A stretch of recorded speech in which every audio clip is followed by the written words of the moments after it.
자, 이제 79회로 넘어가 보도록 하겠습니다. 우리 이론에서는 그래도 10개 이상 맞춰주셔야 해요. 아시겠죠? 이해가 되셨나요? 네, 그래서 우리가 10문제 정도는 맞춰주셔야 합니다. 자, 1번서부터 한번 보도록 하겠습니다. 1번, 다음 중 자본거래에 대한 설명으로 가장 옳지 않은 것은 유상증자 시 발행되는 주식은 반드시 액면금액으로 발행할 필요는 없다.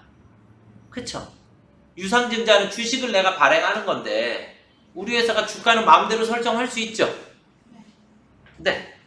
무상증자의 경우 자본금의 증가를 가져온다. 맞죠? 증자는 무조건 자본금이 증가를 해요. 아시겠습니까? 주식 할인 발행 차금은 주식 발행 초과금 범위 내에서 상계 처리하고 잔액은 자본 조정으로 회계 처리한다. 맞죠? 네, 정답은 그냥 공짜 4번이었네요. 자기 주식 처분 이익은 자본잉여금. 그쵸? 자본잉여금의 주감자 세 가지 있었죠? 그쵸? 네, 그 다음에 자기 주식 처분 손실은 자본 조정의 마이너스 항목입니다. 그죠? 이해가 되시나요? 네, 그래서 정답은 4번이 되겠고요. 자, 4월 1일에 다음의 조건으로 1,000만 원을 차입하였으며 차입일에는 이자 비용에 대한 회계 처리를 하지 않았다. 12월 30일이 이자 비용에 대한 결산 분계를 누락한 경우, 그러면 뭐 신경 쓰지 마시고 일단은 이자를 우리가 차입했죠. 차입을 했으니까 이자를 줘야 돼요, 받아야 돼요? 줘야 돼요. 그러면 이자 비용이라는 게 생기겠죠. 맞아요? 이자 비용이라는 게 생기고 12월까지 지급하지 않았다 그랬죠. 맞나? 지급하지 않았으니까 이자 비용은 결국 뭐가 돼요? 미지급 비용이 되겠죠. 맞아요. 그쵸? 그러니까 우리는 이자 비용이라고 하는 비용이 발생해야 하고 미지급 비용이라고 하는 부채가 발생을 해야 되는 거죠. 이해가 되셨습니까요? 그렇죠? 그런데 얘네들이 잡혔다 안 잡혔다? 안 잡혔다란 얘기예요. 누락했으니까. 그쵸? 그러면 이제 이자를 금액을 계산해 볼까요? 전체 얼마라고 했어요? 1,000만 원에 이자율이 몇 프로? 몇 프로예요? 12%. 그런데 우리가 차입한 건 4월 1일 날 차입했잖아요. 그죠? 그럼 4, 5, 6, 7, 8, 9, 10, 11, 12 9달인가요? 그쵸? 그럼 12분의 9에 해당하는 90만 원인가요? 네. 그러면 90만 원만큼 비용이 늘었어야 되고 90만 원만큼 부채가 늘었어야 되는데 누락했다고요? 그럼 반대죠. 네. 비용이 90만 원 과소계상되었고 부채가 90만 원 과소계상되었습니다. 이해가 되셨나요? 정답은 2번. 아시겠죠?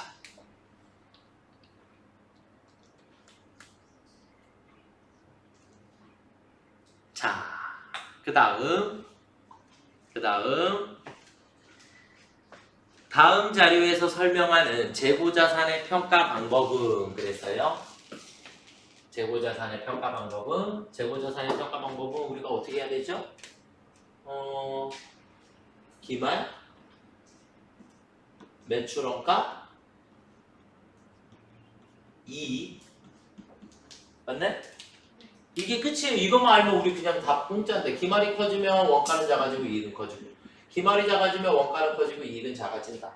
그런데 첫 번째 뭐라 했어요? 물가가 어떻게 됐을 때? 상승할 때. 물가가 상승할 때. 물가가 계속 상승할 때 당기순 이익이 과소계상돼요. 당기순 이익이 적어진다는 얘기죠. 당기순 이익이 적어지려면 기말이 어떻게 돼야 돼요? 적어져야 되네요. 그쵸? 그러면 얘가 남아야 되네요. 적은 게. 그럼 얘부터 팔리면 되죠? 무슨 법? 후입선출법 정답. 물가 상승 보고 후일이라 생각하면 돼요. 아니요. 물가 상승에 당기순이익이 과대계상되어라고 나오면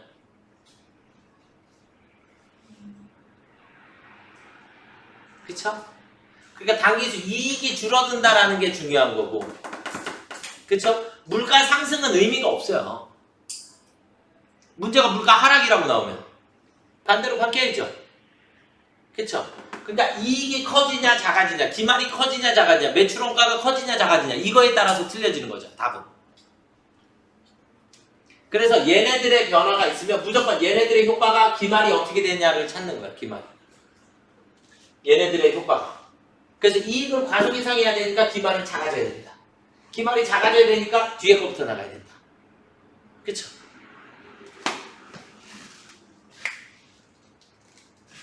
아시겠죠? 네. 자, 시간이 흐름에 따라 물가가 올라가는 거죠. 그쵸? 그러면 여기 앞에 게 과거고 얘가 현재에 가까운 거죠. 맞나요? 그렇죠? 네. 그러면 기말은 옛날 게 남아있네요? 맞죠? 그래서 2번에 보면 두 번째, 기말 재고자산에 이 현시가를 반영하지 못한다. 현재 가격을 반영하지 못하고 옛날 게 남아있다. 그 얘기예요. 디플레이션에는 경영진의 경영 실적을 높이려는 유혹을 가져올 수 있다. 뭐야? 디플레이션은 뭐야? 물가 하락. 물가 하락. 물가 하락은 물건값이 줄어드는 거잖아요. 그죠? 그런데 지금 후입선출법이라면서요. 후입선출법으로 풀으면 어떻게 됐어요? 기말이 커졌죠. 기말이 커지니까 이익이 과대 계상되는 효과, 그러니까 이익을 크게 불려놓는 효과를 가지고 올 수 있다. 이렇게 되는 거죠. 무슨 말인지 아시겠나요? 틀리면 때릴 거예요. 네. 시험장에서 문 앞에서 제가 기다리고 있을 거거든요. 네. 아무 데도 못 도망가. 문 앞에서 제가 지금 다 채점해 드릴 거예요. 네. 자, 문제 4번. 다음에 유가증권을 단기매매증권으로 분류하는 경우와 매도가능증권으로 분류하는 경우 2019년에 계상되는 단기손익의 차이금액은? 그러면 매도가능증권은 단기손익이 발생해야 안 해요? 안 해요. 기타 포괄손익 누계액으로 처리하니까. 그쵸? 그러면 단기매매증권에서 발생하는 손익만큼이 차이가 생기는 거죠. 맞나요? 그럼 단기매매증권의 비용이 수익이 얼마가 생겼는지 확인을 하면 돼요. 처음에 구입했을 때 거래비용으로 5만원이 발생하였다. 거래비용 5만원, 수수료 비용이라고 해서 5만원 써야 되죠. 단기매매증권은 비용 처리해야 될 거. 맞죠? 그 다음에 기말의 공정가치가 5,500원이 됐으니까 50만원이 늘었네요.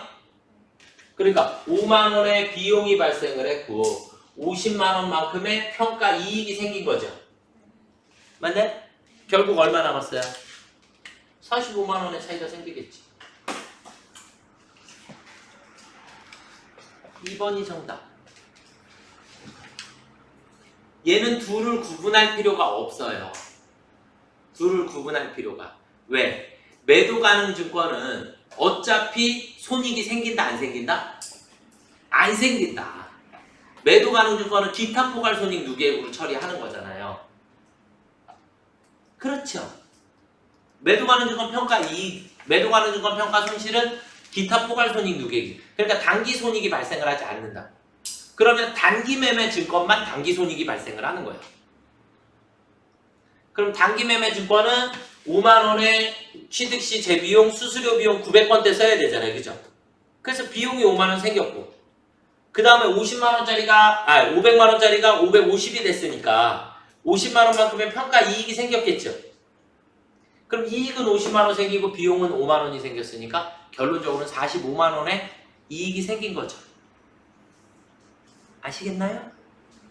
네. 그래서 2번이 정답. 문제 5번은 회계는 변경이, 회계의 변경이 두 가지가 있어요. 회계의 변경은 회계 추정의 변경이 있고 회계 정책의 변경이 있어요. 정책의 변경. 그래서 정책의 변경은 재고 자산의 평가 방법. 그러니까 우리 선의 총후 이렇게 할까요? 선입선출법, 이동표부, 총표부, 후입선출법.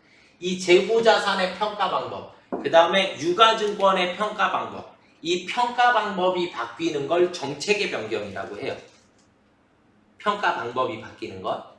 알겠죠? 그 다음에 추정의 변경은 수치가 바뀌는 거예요.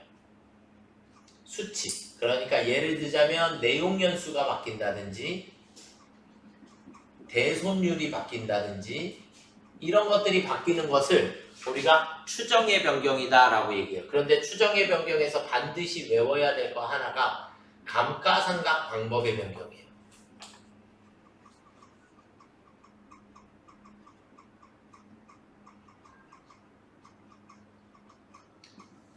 감가상각 방법의 변경은 회계 추정의 변경으로 보도록 되어 있어요. 아시겠죠? 그러니까 정액법, 정률법. 이해가 되시나요? 그래서 정답은 2번이죠. 그냥 공짜.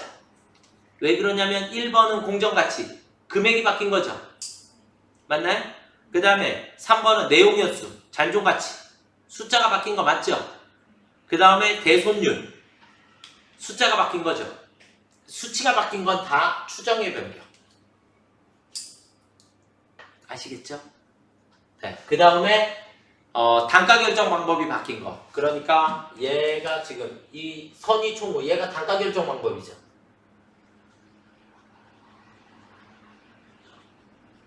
재고자산도 이런 방법을 쓰고, 그 다음에 유가증권은 이동평균법을 많이 쓰니까. 그래서 얘네들이 어차피 바뀌면 정책의 변경이다. 얘네들 둘을 구분하는 제일 큰 이유는 뭐냐면 추정의 변경은 전진법을 적용을 해서 단기부터 장부에 적용을 해요. 추정의 변경은 언제부터? 단기부터. 아시겠죠? 그런데 정책의 변경이 생기게 되면 정책의 변경은 소급법을 적용을 해요. 소급법이 무슨 말이에요? 과거의 장부도 다 뜯어 고쳐야지 되는 거예요. 무슨 말인지 이해가 되시나요? 내가 이번서부터 뭘 하는 방법을 바꿨어요. 그럼 내 장부에 금액 계산되는 방식이 바뀌었겠죠? 맞아요? 그런데 옛날 장부도 다 그런 방식으로 다시 고칠 거냐? 그게 소급법. 옛날 건 내버려 두고 올해 거서부터 그냥 적용하자. 그러면 전진법. 추정의 변경은 올해 거서부터 그냥 반영을 해주면 되고, 그 다음에 정책의 변경은 과거 거서부터 다 고쳐줘야지 돼요. 무슨 말인지 이해가 되시나요? 네. 자, 그 다음에 6번. 조업도가 0일지라도 일정한 원가가 발생하고 조업도가 증가할수록 비례적 0이어도 원가가 생기고 추가로 더 생긴다 그랬죠. 그러면 그 얘기는 조업도가 0이어도 있고 추가로 더 생기고 이거네요. 맞죠? 그래서 얘를 우리는 뭐라 해요? 준변동비. 그쵸? 준변동비는 무슨 요금이 있는 거? 기본 요금이 있는 거.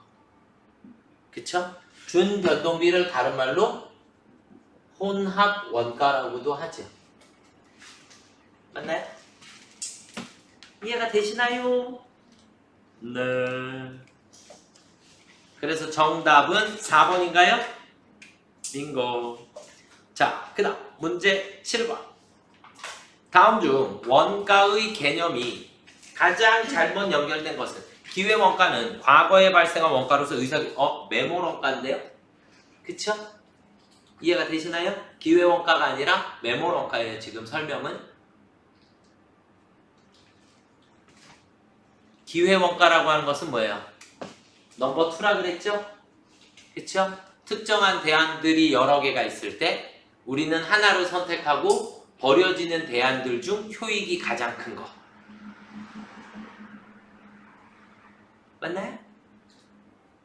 넘버 2라고 제가 알려드렸죠? 네, 그게 기회원가. 그 다음에 가공비 통제 가능한 원가는 직접비가 통제가 가능해요.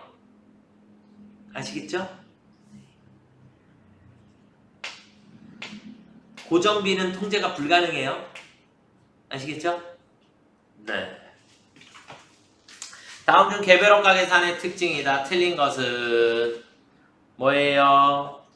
3번. 개별원가 계산의 제일 핵심이 제조간접비의 배분이죠? 맞나요? 네. 자, 아시겠죠? 네, 우리가 개별원가, 종합원가 우리 이렇게 했죠. 개별원가 계산하고 종합원가 계산하고 우리는 원가를 재료비, 노무비, 제조간접비 이렇게 나눠야 하고 그 다음에 개별원가 계산에서 원가의 부분을 이렇게 맞죠? 엄청 그려드렸죠 제가. 직접원가, 간접원가, 종합원가 계산에서는 재료비, 가공비, 전환원가라 그랬죠? 그쵸? 그래서 개별원가 계산에서 제일 중요한 건 이 간접비의 배분이 제일 중요한 역할을 하는 거고 종합원가 계산에서는 우리 가공비 계산할 때 조업도에 따른 수량 그래서 완성품, 환산량을 계산하는 게 숙제라 그랬죠? 맞나요? 그렇죠? 네.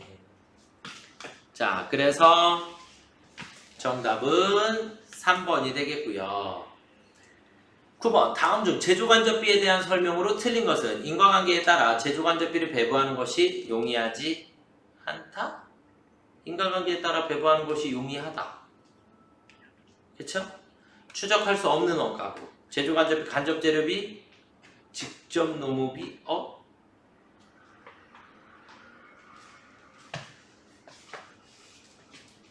일단은 3번도 틀렸네요. 그죠? 그 다음에 4번 제조간접비 배분 방법에는 실제배부법, 예정배부법 뭐야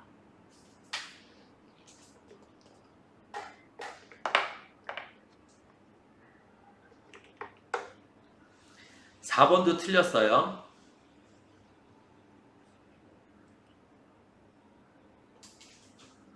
그러면 이 문제 옳은 것을 물어봤나 본데 추적할 수 없는 원가 2번만 맞고 나머지 1, 3, 4번이 모두 다 틀렸습니다. 아시겠죠? 제조간접비에 대한 설명으로 틀린 것은 그랬잖아요. 그죠?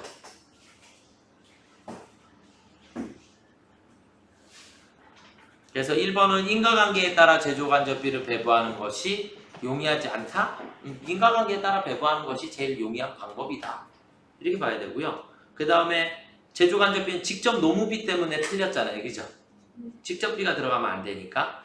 제조간접비의 배분 방법에는 가액법과 시간법이라는 게 있어요. 가액법과 시간법. 그래서 그 안에는 직접 재료비법, 직접 노무비법, 직접 원가법, 기계작업시간법, 노동시간법 뭐 이런 것들이 있어요. 근데 제가 그걸 다 묶어서 각 합제로 설명을 해드린 거예요. 그래서 실제배부법, 예정배부법은 제조간접비를 배분하는 방법인 게 아니라 제조간접비를 나누어주는 방법이 아니라 제조간접비의 원가계산 시기를 따라서 계산을 한 것뿐이에요.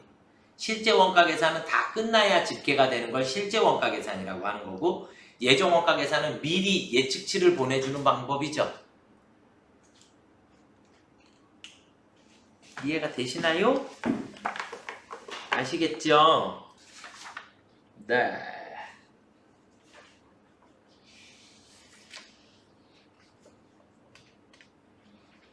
네. 이 문제도 제가 저희 학원이 시험을 봤었으면 제가 태클을 걸었을 건데, 네. 일단 정답에는 1번하고 3번이 정답이다 라고 되어 있네요. 1번하고 3번. 4번도 조금 맞다라고는 본 것 같은데, 아니에요. 틀렸어요. 왜 그러냐면, 배분이다라고 하는 말 자체가 우리가 배부랑 배분은 조금 달라요. 말이. 배부라는 것은 내가 가지고 있는 것을 이렇게 주겠다라는 거고요. 배분이라는 것은 나누어 줘야지 돼요. 배분이라는 것은 어떠한 기준에 의해서 이 가지고 있는 금액을 나누어 준다라는 말이고 배분은 내 것을 누구한테 얼마를 준다 이런 개념이 조금 달라요. 배부랑 배분이. 그래서 제조 간접비는 원래 나누어 준다라는 개념을 배분한다. 어떠한 기준에 의해서 나누어 줘야 한다. 그래서 배분이라고 해요. 아시겠죠? 그래서 그런 배분하는 방법에는 가액법과 시간법 이렇게 나눠주실 수 있어요. 가액법과 시간법. 실제 배분법, 예정 배분법 얘네들은 말 그대로 배부하는 방법이에요. 그러니까 제조 간접비에 있는 걸 제공품으로 배부, 대체하는 방법 중에 하나예요. 그래서 실제 배분법은 실제 원가가 다 집계된 다음에 배부를 하겠다라는 거고, 예정 배분법은 원가 계산 시기 초기에 미리 원가 계산을 해서 배부하겠다라는 얘기예요. 아시겠죠? 그래서 조금 다른 개념입니다. 그래서 1번, 3번, 4번이 모두 정답이다 라고 봐야지 될 것 같습니다.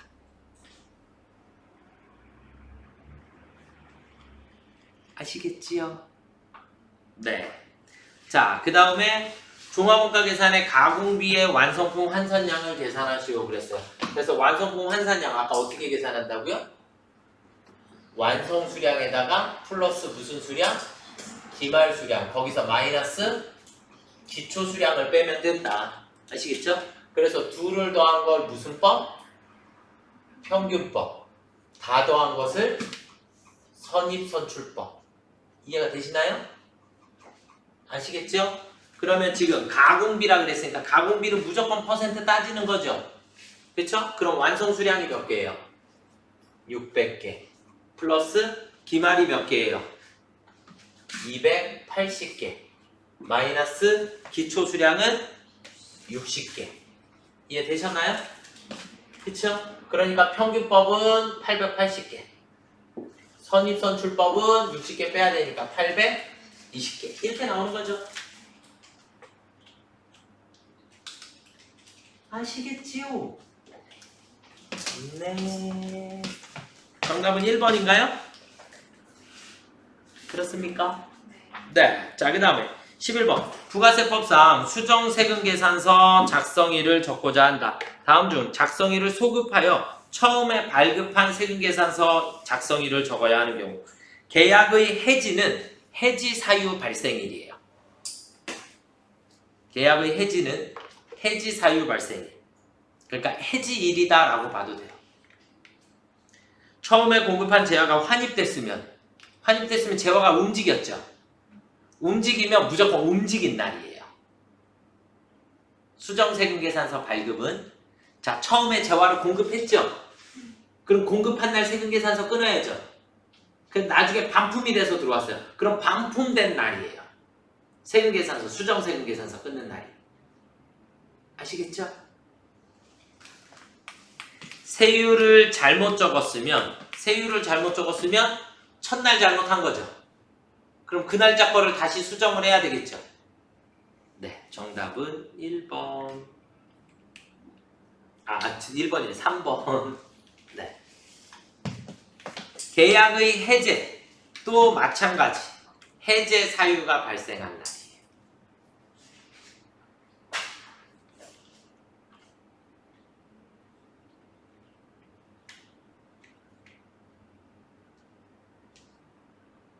아시겠죠? 그래서 수정세금 계산서는 세율을 잘못 적었다라는 얘기는 기재사항을 차고 정정하는 거거든요. 기재사항이 잘못됐다. 세금계산서의 기재사항이 잘못됐다. 그건 무조건 처음 보낸 날짜로 다시 발급을 해야 돼요. 그래서 정답은 3번이 됩니다. 뒤로 한 장 넘어가 볼까요? 세금계산서 발급 의무 면제 대상이 아닌 것은. 그럼 면제가 아니란 얘기는 반드시 세금계산서 발급해야 된다는 얘기죠. 맞나요? 그럼 몇 번이에요? 3번. 그냥 공짜죠. 영세율 세금계산서 우리 발급해야 되니까. 맞죠? 네. 소득세법상의 소득 구분으로 틀린 것은 공익사업 관련 지역권 이외의 지역권을 설정하고 받는 금품 또는 소득을 사업소득이라고 합니다. 네. 일용근로자가 근로를 제공하고 받는 대가를 근로소득이라고 합니다. 네. 출자 임원, 주주 임원 제외하면 출자 임원이란 얘기는 일을 하고 있는 자예요. 아시겠죠? 그러니까 소액 주주인 임원은 제외된다 그랬죠. 그러니까 출자를 한 임원이에요. 일을 하고 있는. 그래서 사택을 제공받음으로써 얻는 이익은 근로소득에 해당합니다. 왜냐하면 여기서 말한 임원은 일을 하고 있는 사람이기 때문에 근무자예요. 아시겠죠? 그러니까 주식 출자자 주주에게 이렇게 나오게 되면 그때는 배당이 될 수도 있죠. 근데 출자 임원이라 그랬으니까 돈도 출자하고 우리 회사에서 근무하는 임원인 거예요. 이해가 되시나요? 그래서 우리는 근로소득으로 보게 됩니다. 3번이 정답. 손해배상은 계속 해줘요? 한 번 해줘요? 일시적인 거 다 기타소득. 무슨 말인지 이해가 되시나요? 기타소득하고 사업소득을 구분하시기가 힘들면 사업소득은 지속적으로 하는 거고 기타소득은 일시적으로 하는 거고 과세에 해당하는 것으로 적절한 것은 영어권밖에 할 게 없는데 그쵸? 맞죠? 나머지는 다 무연탄, 연탄, 토지, 도서, 농축수 임산물 다 면세죠? 네, 빙고. 외우셔야 합니다.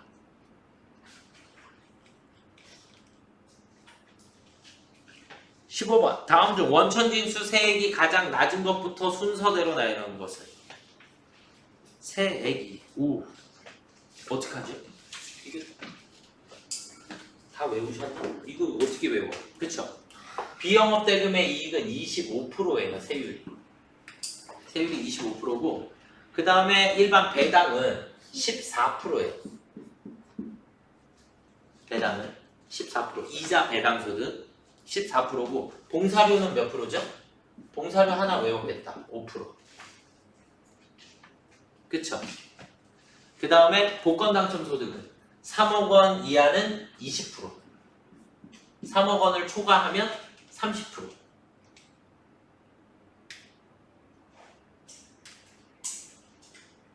비영업대금의 이익은 자주 나오니까 25% 조금 알아두시는 게 좋을 것 같고요. 그러면 100만 원에 대해서 25% 하니까 25만 원. 그 다음에 배당금의 14%. 그러면 25, 그 다음에 428, 45, 20. 그러면 35만 원인가요? 그쵸? 그 다음에 600만 원에 5%. 65, 30. 30만 원인가요? 그 다음에 20%면 20만 원이 되겠네요. 그쵸? 그러면 2, 3, 1, 4. 낮은 것부터. 네, 진짜.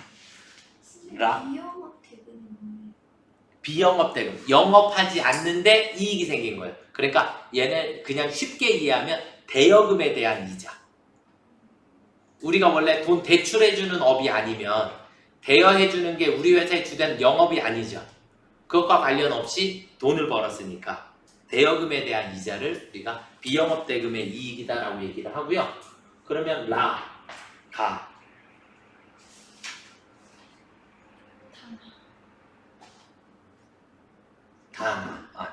이거 거꾸로 이거 하는 것도 어렵네. 그래서 네, 정답은 4번이 정답인 것 같습니다.